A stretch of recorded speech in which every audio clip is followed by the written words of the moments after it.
Guni-Guni TV.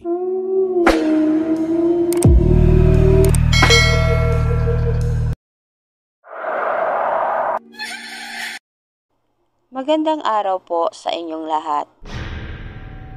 Noong bata pa ako, ang aming baryo ay tila isang paraiso. Tahimik, payapa at ang mga tao'y magkakakilala. Pero sa kabila ng ganda nito, balot din ito ng mga kababalaghan. Maraming kwento tungkol sa mga nilalang na sumasabay sa dilim. Tikbalang, kapre, duwende at higit sa lahat ang kinakatakutan ng lahat, ang manananggal. Ang manananggal daw ay isang babaeng hati ang katawan sa gabi. Ang pang-itaas na kalahati ay lumilipad upang maghanap ng biktima, habang ang pang-ilalim ay naiiwan sa kung saan magtagong maglugar. Ngunit sa araw, ito ay nagtatago sa katauhan ng isang ordinaryong tao. Isang araw, dumating sa aming baryo si Aling Clara. Isang babae na sa unang tingin ay magiliw at mabait. Ang sabi ng iba, byuda siya at lumipat dito mula sa kabilang bayan upang magbagong buhay. Ang kanyang presensya ay parang hangin. Hindi mo mararamdaman ang bigat nito, ngunit naapektuhan ka. Madali niyang nakuha ang loob ng mga taga-baryo. Sa araw, siya ay palakaibigan. Tumutulong sa gawain ng iba at palaging may dalang pagkain para sa mga bata. Ako at ang pinsan kong si Nardo ay madalas tumambay sa kanyang bahay. Dahil palagi siyang may kwentong dala tungkol sa buhay sa bayan. Pero ang kakaiba kay Aling Clara, tuwing sasapit ang gabi ng kabilugan ng buwan, bigla siyang nawawala at lagi nakasara ang kanyang bahay at walang nakakakita sa kanya. Hanggang sa sumunod na araw, habang si Clara ay tinatanggap ng mga tao, kabaligtaran naman ang nangyayari kay Iska, ang matandang babae na naninirahan sa kubo sa gitna ng kagubatan.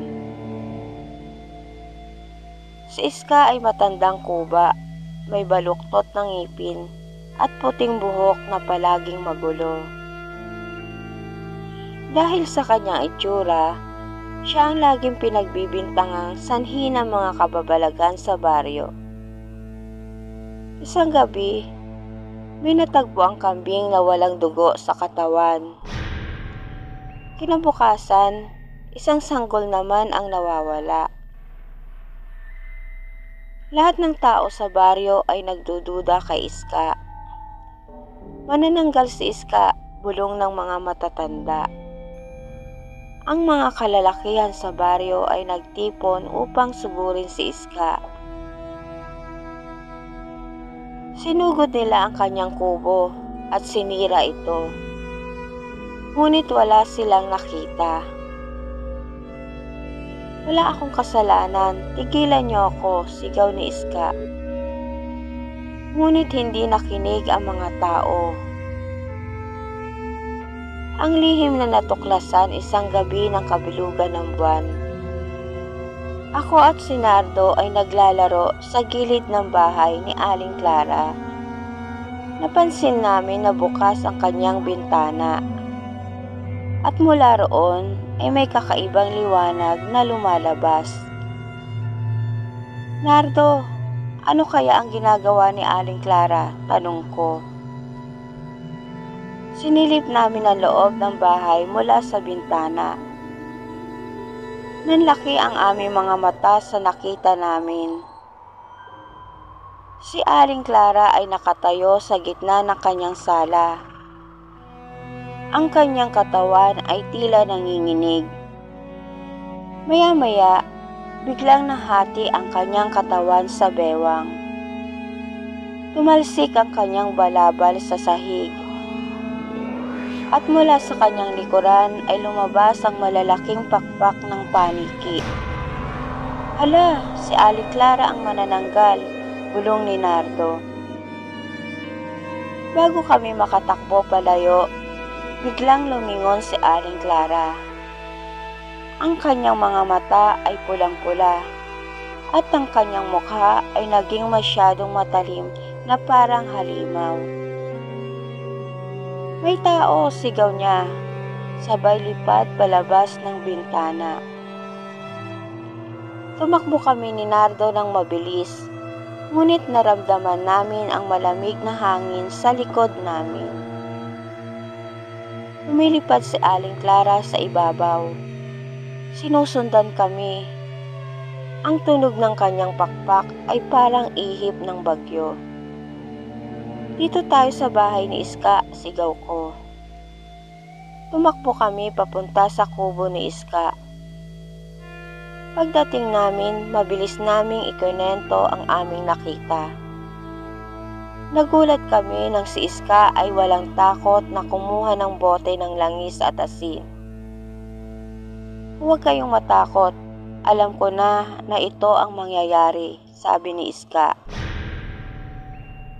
Pagdating ni Aling Clara sa kubo, bigla siyang bumagsak sa harap ni Iska.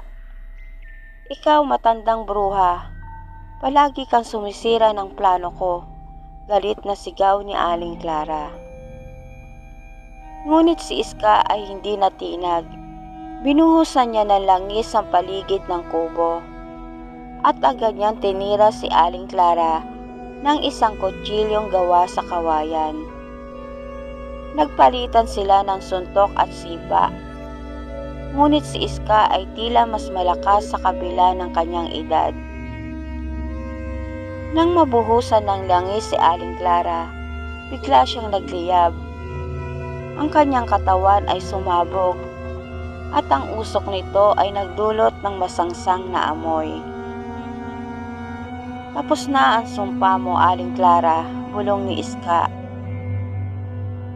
Kinabukasan, nagising kami ni Nardo sa kubo ni Iska.